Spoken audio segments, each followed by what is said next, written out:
যা হজ্জে যারা যাবেন, আরাফার ময়দানে থাকবেন, তাদের জন্যও সবচেয়ে গুরুত্বপূর্ণ দিন। আর যারা হজে যাবেন না, তাদের জন্যও এই দিনটি মর্যাদাপূর্ণ গুরুত্বপূর্ণ দিন। আল্লাহ রাসূল সাল্লাল্লাহু আলাইহি ওয়াসাল্লাম সেই আরাফার দিবসের সিয়ামের মর্যাদা বর্ণনা করতে গিয়ে তিনি বলেন, সহিহ মুসলিমের হাদিস, ওয়া সাওমু ইয়াউমি আরাফা আহতাসিবু আলাল্লাহ আন ইউকাফিরা আস-সানা আল্লাতী ক্বাবলা ওয়াস-সানা আল্লাতী বা'দা, রাওয়াহু মুসলিম। যে আরাফার দিবসের একটি দিনের সিয়াম, এটি মূলত যারা হজে থাকবে তাদের জন্য নয়, যারা হজে যাবে না তাদের জন্য আল্লাহ এই মর্যাদা দিয়েছেন। যে একটি দিনের সিয়াম, সেই একটি দিন, এর বিনিময়ে আল্লাহ সুবহানাহু ওয়া তাআলা অতীতের 1 বছর এবং অগ্রিম ভবিষ্যতের আরেক বছর, 2 বছরের গুনাহগুলিকে আল্লাহ রাব্বুল আলামিন ক্ষমা করে দেবেন। সুবহানাল্লাহ। একটি দিন। কবে সেই দিনটি? জবাব, সেই দিনটি হলো আরাফার দিবস। আরাফার দিবস মানে কি? সরাসরি যেই দিন আরাফা হবে সেই দিন, না যুলহিজ্জা ঈদুল আজহার কোরবানির আগের দিন? জবাব, বিষয়টি নিয়ে একটু মতামত রয়েছে।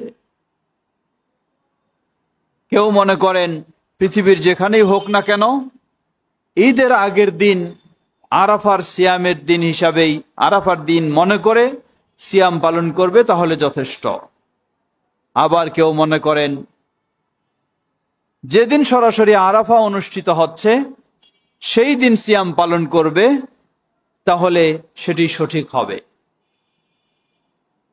জবাব, আমি মনে করি অবস্থা ভেদে কারো জন্য সেই সরাসরি আরাফা অবস্থানের দিনটি, আবার কারো জন্য ঈদের আগের দিনটি।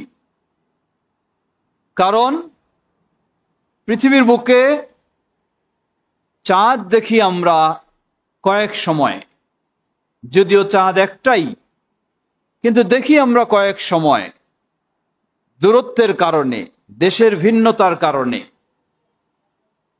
সর্বপ্রথম পশ্চিমাঞ্চলে যারা রয়েছেন তারা সর্বপ্রথম চাঁদ দেখেন, অতঃপর আমরা প্রায় পূর্বাঞ্চলের দিকে, মাঝামাঝি হলে সৌদি আরব, তারা দেখেন। সেই সর্বপশ্চিমাঞ্চলে যারা প্রথম দেখেন তাদের পরের দিন তারা দেখেন। আবার সৌদি থেকে আমরা দূরে, তাই আমরা সাধারণত সৌদি আরবের আরেক দিন পরে আমরা দেখে থাকি। তো যাদের সিয়াম সৌদি আরবের সাথে মিলে যায়, যাদের চাঁদ দেখা সৌদি আরবের সাথে মিলে যায় অথবা সৌদি আরবের পরে হয়, তাদের জন্য উত্তম হলো সরাসরি যেদিন আরাফা অনুষ্ঠিত হচ্ছে সেদিনেই তারা আরাফার নিয়তে সিয়াম পালন করবে।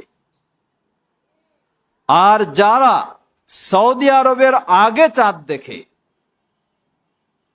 তাদের জন্য উত্তম শুধু নয়, তাদের জন্য নিয়মেই হলো তারা আপন জায়গায় ঈদের আগের দিন আরাফার নিয়তে আরাফার সিয়াম পালন করবে।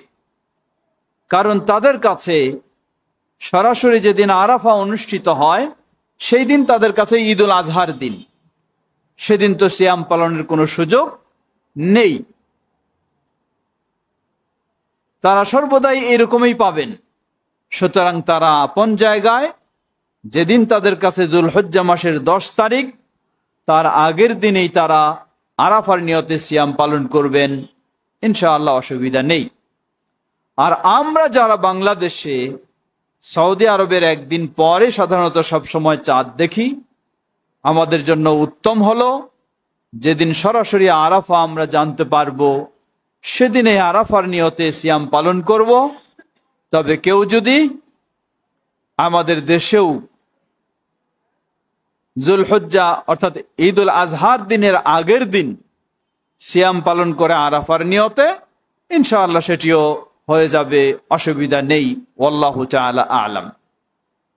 তবে যারা সরাসরি যেদিন আরাফা অনুষ্ঠিত হচ্ছে বলে জানবো সেই দিন সিয়াম পালন করব, যেহেতু চাঁদ আমরা একদিন পরে দেখি, সেই হিসাবে আমাদের দেশে ওই দিনটি হবে ৮ই যুলহিজ্জা। তিনি আবার এমন কাজটি করবেন না, যেহেতু আজকে আরাফার সিয়াম পালন করলাম, কালকে তাহলে আমাকে ঈদুল আজহার সালাত আদায় করতে হবে, কোরবানি করতে হবে, এমন কাজটি তিনি করবেন না।